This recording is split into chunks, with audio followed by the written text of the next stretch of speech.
Day in Oregon, and for some perspective on the races and the significance of today, we're joined by political science professor from Lewis and Clark College, Ben Gaskins. Ben, thanks for joining us, and let's get right to it, Ben.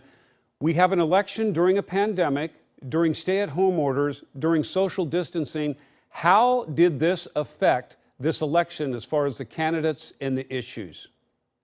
Well, it's really unprecedented. We've never faced an election in times like this. And I think the positive thing for Oregon voters is it doesn't really change much in terms of the procedure of how we vote, but it certainly affects the ways that the candidates are able to get out and campaign and to address large crowds and to meet people face to face. That really has upended everything. And it also may shape the way that Oregon voters and Portland voters are seeing the candidates and the issues at stake here, from whether they want to have new leadership or continue with old leadership, raise taxes, and all of those things. And it's really unclear. We have no idea how that is going to shape turnout or the way that people decide to vote. Well, how are other states now looking at Oregon and Washington's mail-in ballot system? Well, I think Oregon and Washington have been a model for the country and how to do this effectively, to show that this can be done without, worries of voter fraud. But it takes a pretty large commitment to it. I think Oregon is on the cutting edge of making voting as easy as possible, both to register and also to cast your ballot. And so I think if we see Oregon's turnout being much higher than in other states, that will certainly show the effectiveness of conducting elections in this kind of format. Okay, let's talk about a city race here in Portland, the mayor's office. Ted Wheeler running for re-election. Does he really have a contender?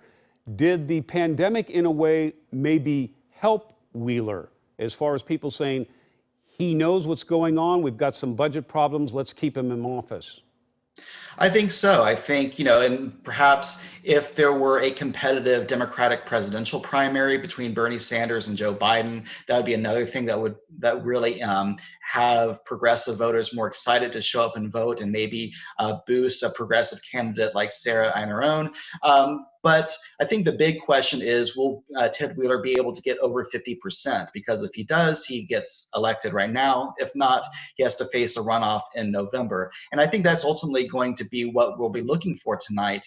But I think it plays to his strengths and then to his advantage, the fact that he can pitch this election as stability, that he can provide that kind of continuous leadership and continuity. All right, Ben, we only have a minute left here, but let's talk about the statewide race. Secretary of State office, I mean, there was a lot of money spent on that race. How do you think that'll shake down tonight?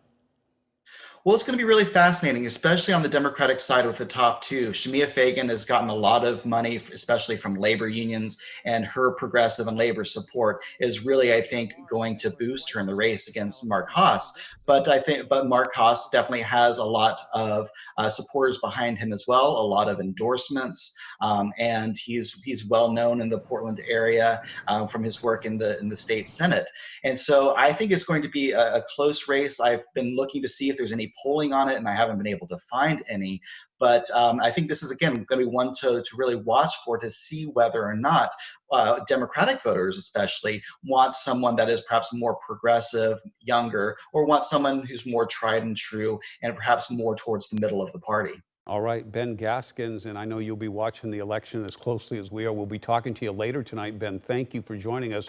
And stay with KOIN 6 News for complete coverage of the primary. We'll bring you results as they come in right at 8 o'clock. Then on KOIN 6 News at 10 and 11, we'll be joined by political experts like Ben to break down the results. Right now, you can find in-depth interviews with candidates and information about ballot measures at KOIN.com.